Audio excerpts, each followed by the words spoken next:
नमस्कार, देश दिन भर देख रहा है। अब आपके साथ मैं हूं ऋतु। बुलेटिन की शुरुआत करेंगे बड़ी खबर के साथ। दिल्ली से बड़ी खबर, जहां सांसदों के साथ आज पीएम नरेंद्र मोदी की बैठक होगी। गुजरात के सांसदों के साथ ये बैठक होगी। आज शाम 6:30 बजे पीएम आवास में ये बैठक होगी। गुजरात के सभी सांसदों की प्रधानमंत्री के साथ ये बैठक। अमित शाह, राष्ट्रीय अध्यक्ष जेपी नड्डा इस बैठक में मौजूद होंगे और गुजरात बीजेपी अध्यक्ष सीआर पाटिल भी इसमें मौजूद रहेंगे। बड़ी खबर आपको बता रहे हैं, गुजरात के सभी सांसदों के साथ पीएम नरेंद्र मोदी की यह बैठक आज शाम 6:30 बजे पीएम आवास में यह बैठक होगी। गुजरात के सभी सांसदों की प्रधानमंत्री के साथ यह बैठक। और बड़ी खबर, क्योंकि तमाम बीजेपी के कद्दावर नेता भी इसमें शामिल होंगे। आपको बता दें कि अमित शाह, राष्ट्रीय अध्यक्ष जेपी नड्डा इस बैठक में मौजूद रहेंगे और इसके साथ साथ गुजरात बीजेपी अध्यक्ष सीआर पाटिल भी इस दौरान मौजूद रहेंगे। बड़ी खबर आपको बता रहे हैं, आज ये बैठक 6:30 बजे शाम में शुरू होगी।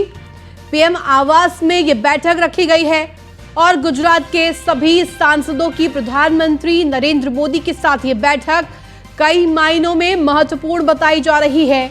तमाम मुद्दों को लेकर विचार विमर्श किया जाएगा। G20 को लेकर तमाम निर्देश प्रस्तावों पर भी बातचीत होगी, मंथन होगा। लगातार जिस तरह से मोटे अनाज के प्रचार प्रसार पर काम किया जा रहा है, उसको लेकर भी मंथन किया जाएगा। इस बैठक में गुजरात के सांसदों के साथ पीएम नरेंद्र मोदी की यह बैठक कई मायनों में महत्वपूर्ण बताई जा रही है। आज शाम 6:30 बजे पीएम आवास पर यह बैठक होगी। गुजरात के सभी सांसदों की प्रधानमंत्री नरेंद्र मोदी के साथ यह बैठक।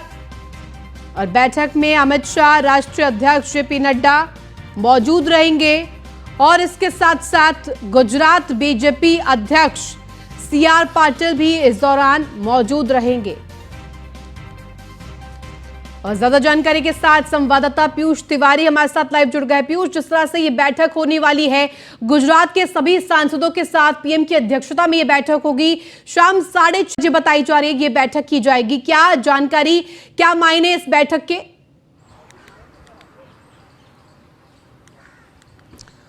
जी बिल्कुल, अगर हम बात करें तो देखिए, प्रधानमंत्री नरेंद्र मोदी अक्सर जो अलग अलग राज्य हैं, खासतौर पे बीजेपी शासित जो राज्य हैं, उनके सांसदों के साथ बैठकें करते रहते हैं। पिछली बार भी आपने देखा कि उत्तराखंड के तमाम सांसदों के साथ प्रधानमंत्री नरेंद्र मोदी ने बैठक की थी और डिनर पे कहीं ना कहीं आमंत्रित किया गया था। ऐसे में आज भी करीब 6:30 बजे का वक्त बताया जा रहा है, जब प्रधानमंत्री आवास पर जो गुजरात के तमाम जो सांसद है भारतीय जनता पार्टी के और भी अगर हम बात करें तो उन लोगों को बुलाया गया है और डिनर पे बुलाया गया है। इस दौरान कई राजनीतिक विषयों पर भी निश्चित रूप से चर्चा होगी, क्योंकि जब भी तमाम जो बड़े नेता हैं, वो दिग्गज चेहरे हैं, जब मुलाकात करते हैं आपस में, तो निश्चित रूप से इसको डिनर का नाम दिया जाता है या शिष्टाचार भेंट का नाम दिया जाता है। लेकिन राजनीतिक चर्चाएं भी होती है और प्रधानमंत्री की कोशिश है कि जो केंद्र सरकार की योजनाएं हैं, खासतौर पर उनके राज्य की अगर हम बात करें तो उसको किस तरीके से लागू करवाना है, खासतौर पर आम जन तक किस तरीके से पहुंचाना है, गाँव-गाँव में किस तरीके से पहुंचाना है, इसको लेकर भी चर्चा हो सकती है। इसके अलावा G20 की अगर हम बात करें, इसको लेकर प्रधानमंत्री अपने सांसदों से चर्चा कर सकते हैं। साथ ही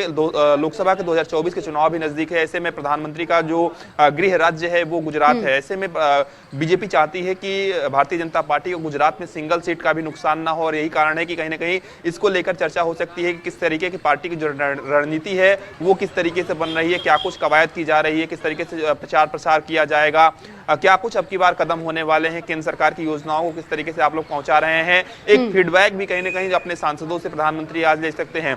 तो निश्चित रूप से काफी महत्वपूर्ण जो बैठक है वो कहीं ना कहीं बताई जा रही है, क्योंकि जो गुजरात बीजेपी के प्रदेश अध्यक्ष हैं वो भी इस बैठक में हिस्सा लेंगे। तो कई विषयों को लेकर चर्चा हो चुकी। प्रधानमंत्री ने अभी हाल ही में आपने देखा मोटे अनाज को लेकर श्री अन्न करके उन्होंने जिक्र किया और उसको लेकर किस तरीके से प्रचार प्रसार कर रहा है ताकि मोटे अनाज के प्रति जो लोगों का रुझान है वो बढ़े और इसको बढ़ावा दिया जा सके। खासतौर पे गुजरात की अगर हम बात करें तो इसको लेकर भी प्रधानमंत्री आज चर्चा कर सकते हैं। तो काफी महत्वपूर्ण जो कहीं ना कहीं ये जो सांसदों को बुलाया गया है ये इस लिहाज से हो जाता है कि कई विषयों पर चर्चा हो सकती है, राजनीतिक विषयों पर भी चर्चा हो सकती है, केंद्र सरकार की परियोजनाओं पर भी चर्चा हो सकती है और अभी गुजरात में क्या कुछ चल रहा है, किस तरीके से जातिगत समीकरण सेट करना है, क्या कुछ तैयारियां हैं चुनाव को लेकर, इसको लेकर भी कहीं ना कहीं प्रधानमंत्री आज अपने सांसदों से चर्चा कर सकते हैं। और ये भी कह सकते हैं कि जिन जिन सांसदों का जो जिला पड़ता है उसमें सांसदों ने क्या कुछ अभी तक काम किया है, कितना अभी काम बाकी है, कौन सी परियोजना जो है वो अधर्म है जिसको पूरा किया जाना है, इन सब तमाम विषयों को लेकर कहीं ना कहीं आज प्रधानमंत्री आवास पर अपने सांसदों के साथ प्रधानमंत्री चर्चा कर सकते हैं। ठीक है पीयूष, आप बने रहिए, आगे भी आपसे अपडेट लेंगे।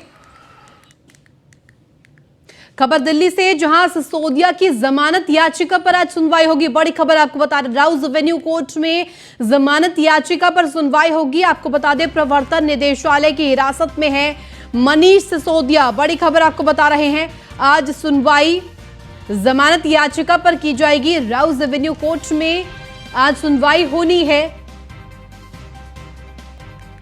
सिसोदिया की जमानत याचिका पर सुनवाई, राउज एवेन्यू कोर्ट में जमानत याचिका पर सुनवाई होगी। प्रवर्तन निदेशालय की हिरासत में मनीष सिसोदिया हैं।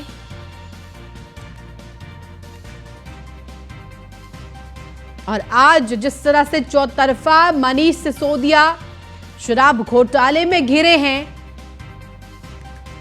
आज उसी मामले को लेकर महत्वपूर्ण सुनवाई। और ज्यादा जानकारी के साथ संवाददाता पीयूष हमारे साथ जुड़ गए हैं लाइव। पीयूष, जिस तरह से आज ये महत्वपूर्ण सुनवाई होनी है, जमानत याचिका को लेकर राउज एवेन्यू कोर्ट में सुनवाई होगी, क्या कुछ अपडेट कब ये शुरू होगी और क्या कुछ होगा इस दौरान?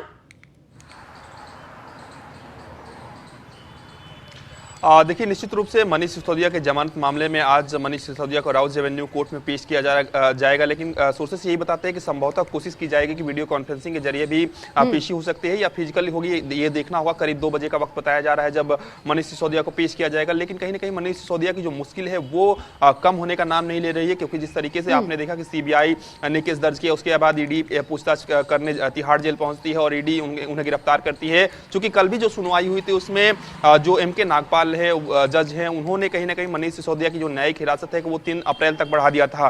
तो ऐसे में 3 अप्रैल तक जो न्यायिक हिरासत है वो मनीष सिसोदिया की कहीं ना कहीं बरकरार रहेगी। ऐसे में आज क्या कुछ राउज एवेन्यू कोर्ट में मनीष सिसोदिया की ओर से दलीलें दी जाती है और खासतौर पर सीबीआई की ओर से क्या कुछ दलीलें दी जाती है, ये देखना होगा। क्योंकि पिछली बार जब ईडी ने पेश किया था मनीष सिसोदिया को तो तमाम तरीके की बातें कही गई थी और ईडी को कहीं ना कहीं जो रिमांड है वो सौंप दी थी मनीष सिसोदिया की राउज एवेन्यू कोर्ट में। और साफ तौर पे दलील मनीष सिसोदिया की ओर से एक ही बात शुरू से ही दी जा रही है, चाहे सुप्रीम कोर्ट तक मनीष सिसोदिया गए उसमें भी ये दलील दी गई। और राउज एवेन्यू कोर्ट की बात करें कि मनीष सिसोदिया के यहाँ से जो भी दस्तावेज बरामद करने थे, जो भी डॉक्यूमेंट्स बरामद करने थे, जो भी इलेक्ट्रॉनिक गैजेट बरामद करने थे, वो सीबीआई बरामद कर चुकी है। ऐसे में अब कोई औचित्य नहीं रह जाता। इसके साथ ही ये भी कहा जा रहा है कि जब जब मनीष सिसोदिया को बुलाया गया, जब जब जांच एजेंसियां घर पर पहुंची, तब तब मनीष सिसोदिया मौजूद रहे, कहीं भी भागे नहीं है। एक बात और आधार बनाया जा रहा है, लेकिन एक और चीज इसमें सबसे ज्यादा सामने आई है कि विपक्ष लगातार सरकार को निशाने पर ले रहा है, केंद्र सरकार को निशाने पर ले रहा है कि जिस तरह से लगातार आम आदमी पार्टी की मुश्किलें बढ़ी हैं, मनीष सिसोदिया की रिमांड लगातार बढ़ाई जा रही है,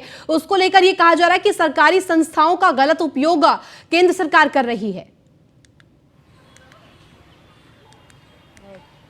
देखिए, अगर हम बात करें जब भी कोई केंद्र सरकार की एजेंसी कोई कार्रवाई करती है तो उसके पास पुख्ता आधार होता है। ऐसा नहीं होता है कि एक दिन में ही एक एजेंसी कार्रवाई कर देती है। महीनों से ये लंबा प्रकरण चल रहा है। चूंकि जब भी कोई कार्रवाई होती है तो निश्चित रूप से किसी की भी सरकार रही हो, हमेशा कटघरे में सत्ता पक्ष को खड़ा किया जाता है। केंद्र सरकार को कहा जाता है कि ईडी सीबीआई का दुरुपयोग किया जा रहा है, जानबूझ के अपने विपक्षी नेताओं को बोलने नहीं दिया जा रहा है, इस वजह से ये इस तरीके से कार्रवाई हो रही है। लेकिन एक बात स्पष्ट है, जिस तरीके से मुख्य सचिव की जो रिपोर्ट बनी थी और जिसमें क्रमशः जो आरोप है वो लगाए गए थे कि नई शराब नीति में किस तरीके से अनियमितताएं हैं वो बढ़ती गई हैं। तो निश्चित रूप से कई गंभीर आरोप है। आप देखिए, जब कोर्ट में ईडी पेश करती है तो कहती है कि करीब लाखों की संख्या में जो ईमेल है वो डंप किए गए थे और आई क्लाउड से हमने बरामद किए हैं। इसके साथ ही ये भी कहा जाता है कि मनीष सिसोदिया गोलमोल जवाब दे रहे हैं, घुमाकर जवाब दे रहे हैं। हालांकि मनीष सिसोदिया की ओर से भी पिछली बार जब सुनवाई हुई थी तो कहा गया था कि 7 दिनों में करीब 11 घंटे ही ईडी ने पूछताछ किया और अलग अलग कमरों में बैठाकर जानबूझकर परेशान किया जा रहा है और मनीष सिसोदिया हर उस जांच में सहयोग कर रहे हैं। ऐसे में कहीं ना कहीं कोई तुक नहीं बन जाता है अगर कोई पूछताछ किसी से आमने सामने पूछताछ करानी भी है, क्योंकि ईडी लगातार ये कह रही है कि मनीष सिसोदिया का आमना सामना कराना है उन आरोपियों से जिन पर आरोप लगे हैं या पूछताछ करानी है। तो ऐसे में मनीष सिसोदिया की ओर से ये दलील दी जा रही है कि क्या ये जो पूछताछ है वो मनीष सिसोदिया के घर पे नहीं हो सकती है, क्या ये दूसरी जगहों पे नहीं हो सकती है। ऐसे में रिमांड पर रखने की या न्यायिक हिरासत में रखने की क्या कुछ जरूरत है। और पीयूष, ये भी कहा जा रहा है कि ईडी की तरफ से ये कहा जा रहा है कि लगातार जिस तरह से पूछताछ की जा रही है लेकिन मनीष सिसोदिया उसमें सहयोग नहीं दे रहे हैं, सवालों का ठीक ढंग से जवाब नहीं दे रहे हैं, जिसके बाद रिमांड बढ़ाई गई और अब आज जब जमानत याचिका पर सुनवाई होगी, क्या माना जाए, रिमांड के लिए बात की जा सकती है? बिल्कुल, अगर देखिए, अगर हम बात करें तो जिस तरीके से ईडी लगातार पूछताछ कर रही है, सीबीआई पूछताछ कर रही है, ऐसे में मनीष सिसोदिया के पास भी एक मजबूत कहीं ना कहीं पक्ष मजबूती से आज पक्ष रखा जा सकता है, क्योंकि लंबे समय से वो न्यायिक हिरासत में है या यूं कहें कि रिमांड में है। ऐसे में ईडी या सीबीआई के पास कितने सवाल हैं जिनके जवाब मनीष सिसोदिया नहीं दे पाए हैं। और सबसे बड़ी बात है कि चूंकि कानूनी पहलू है, कानून के जानकार बेहतर बता पाएंगे कि क्या कुछ जो धाराएं हैं वो लगाई गई हैं और क्या इसमें न्यायिक हिरासत बढ़ाई जा सकती है या नहीं बढ़ाई जा सकती है। और ये इस बात पर तय होगा जब ईडी बताएगी कि किस तरीके से, या सीबीआई जो आज कोर्ट में पेश होगी वो बताएगी कि क्या कुछ मनीष सिसोदिया से अभी तक जो प्रश्न है वो पूछे गए हैं, क्या कुछ मनीष सिसोदिया ने बताया है। अगर मनीष सिसोदिया अपने जवाब में कहीं फंसते हुए नजर आएंगे तो निश्चित रूप से इस अवधि को और बढ़ा दिया जाएगा, यानी कि कोर्ट संभवतः जो रिमांड है या न्यायिक हिरासत है उसको बढ़ा सकता है। ऐसे में इंतजार करना होगा जब राउज एवेन्यू कोर्ट में दोनों ही तरफ से, चाहे मनीष सिसोदिया की बात करें या सीबीआई की बात करें, जब दलीलें पेश की जाएंगी तो देखना होगा कि क्या कुछ कहा जाता है। क्योंकि पिछली बार आपने देखा किस तरीके से ये भी हवाला दिया गया कि उनकी पत्नी का स्वास्थ्य खराब है, ऐसे में इस तरीके से उनको रिमांड में रखना ठीक नहीं है, तमाम तरीके की दलीलें दी गई। एक बात और कही जा रही है कि मनीष सिसोदिया बड़े कद के नेता है, उनकी जनता से पहुंच है, कहीं ना कहीं छवि खराब करने की भी कोशिश की जा रही है। हालांकि आम आदमी पार्टी इस बात को लेकर लगातार जो है वो भारतीय जनता पार्टी पर हमलावर है कि किस तरीके से भारतीय जनता पार्टी केंद्र सरकार की एजेंसियों का दुरुपयोग कर रही है। मनीष सिसोदिया ने चौतरफा घिर गए हैं मनीष सिसोदिया, नजर बनाकर रखिए, आगे भी आपसे अपडेट लेंगे। बहुत शुक्रिया तमाम जानकारी के लिए। और आपको बड़ी खबर बता दें, आज कोर्ट में सत्येंद्र जैन की पेशी होगी। दिल्ली से बड़ी खबर आपको बता रहे हैं, सत्येंद्र जैन की जमानत मामले में सुनवाई होगी। दिल्ली हाई कोर्ट में पूरे मामले की सुनवाई होगी। सत्येंद्र जैन के वकील अपना पक्ष रखेंगे। दिल्ली से बड़ी खबर, सत्येंद्र जैन की जमानत का यह पूरा मामला, आज कोर्ट में सत्येंद्र जैन की पेशी होगी। जमानत मामले में यह सुनवाई होगी। सत्येंद्र जैन की जमानत को लेकर यह सुनवाई होनी है। दिल्ली हाई कोर्ट में पूरे मामले की सुनवाई होगी। सत्येंद्र जैन के वकील अपना पक्ष रखेंगे। मनी लॉन्ड्रिंग केस में 30 मई को गिरफ्तारी हुई थी और अब जिस तरह से लगातार शिकंजा आम आदमी पार्टी के नेताओं पर किया जा रहा है, चौतरफा घिरते जा रहे हैं, एक एक कर कड़ी द कड़ी सभी नेताओं को निशाना बनाया जा रहा है, ये आरोप भी लग रहे हैं। और आज मनी लॉन्ड्रिंग केस में संलिप्त और गिरफ्तार किए गए सत्येंद्र जैन की जमानत मामले पर सुनवाई होगी। और दिल्ली से बड़ी खबर आपको बता दें, लोकसभा स्पीकर ने बुलाई है सर्वदलीय बैठक। आपको बता दें बड़ी खबर, सर्वदलीय बैठक बुलाई गई है। ओम बिरला ने सभी दलों के नेताओं को बुलाया है। हंगामे के बाद लोकसभा की कार्रवाई स्थगित, सदन को चलाने के लिए स्पीकर ने बैठक बुलाई है। दोपहर 1 बजे स्पीकर ऑफिस में सर्वदलीय बैठक बुलाई गई है। लगातार हंगामा सदन के अंदर किया जा रहा है। सदन को चलाने के लिए स्पीकर ने यह बैठक बुलाई है। सर्वदलीय बैठक बुलाई गई है। दोपहर 1 बजे स्पीकर ऑफिस में सर्वदलीय बैठक होगी। लोकसभा स्पीकर ने सर्वदलीय बैठक बुलाई है।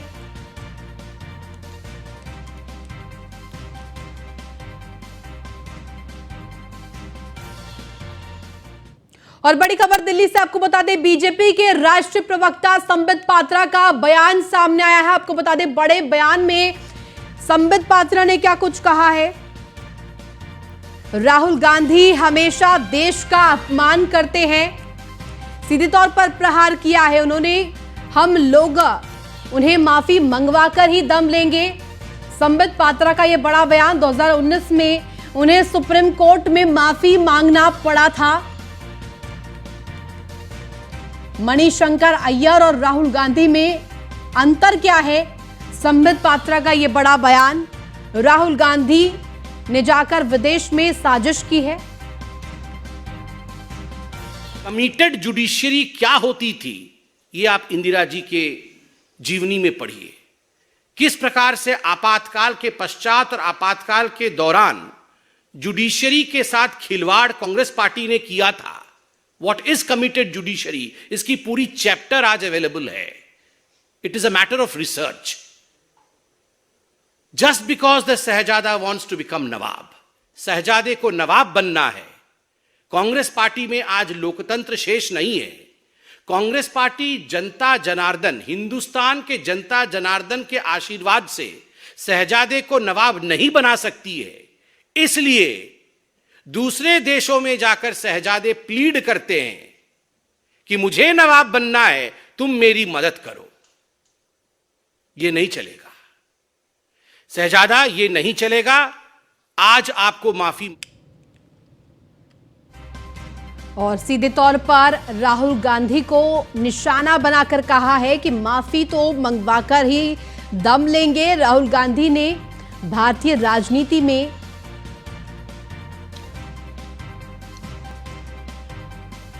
सीधे तौर पर भारत पर सवालिया निशान खड़े किए हैं।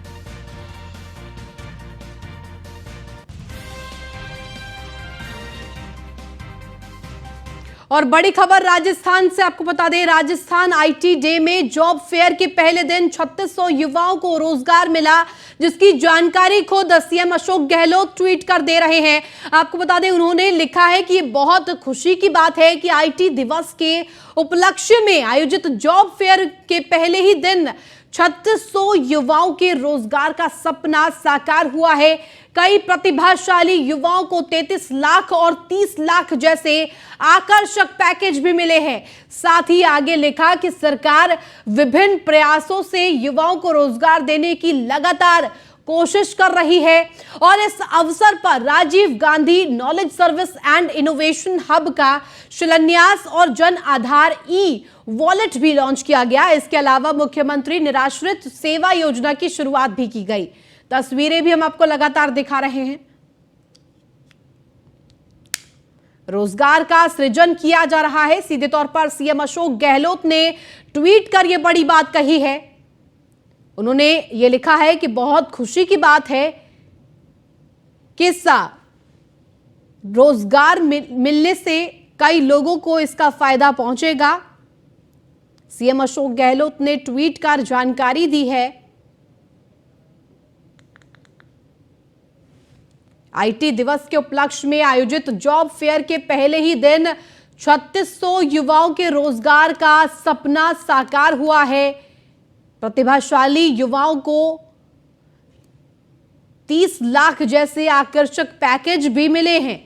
और साथ ही आगे ये भी लिखा कि सरकार विभिन्न प्रयासों के जरिए प्रदेश में युवाओं को रोजगार मुहैया करवा रही है, रोजगार सृजित कर रही है। लगातार कोशिश की जा रही है। इस अवसर पर Rajiv Gandhi knowledge service and innovation hub का भी शिलान्यास किया गया।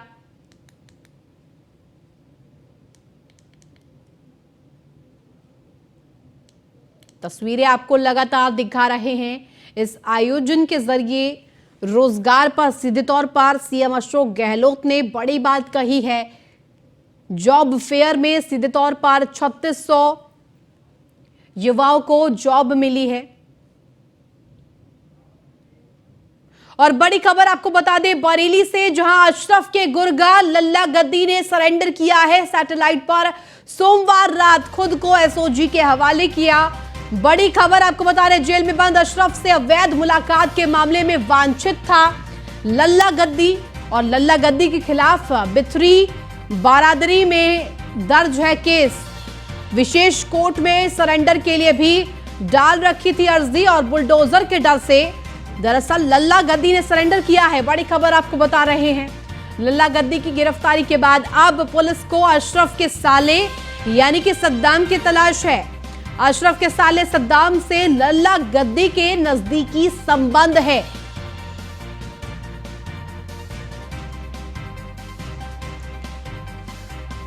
अशरफ के गुर्गा लल्ला गद्दी पर शिकंजा कसा गया है, खुद ही सरेंडर किया है लल्ला गद्दी ने। एक एक कर सभी बदमाशों पर, माफियाओं पर जिस तरह से अब शिकंजा कसा जा रहा है, डर उत्तर प्रदेश पुलिस का देखने को मिला है। खौफ में बदमाश खुद ही सरेंडर कर रहे हैं। बुलडोजर की कार्रवाई से दरअसल लल्ला गद्दी सहम गया, डर गया और खुद सरेंडर कर दिया। बड़ी कामयाबी हाथ लगी है।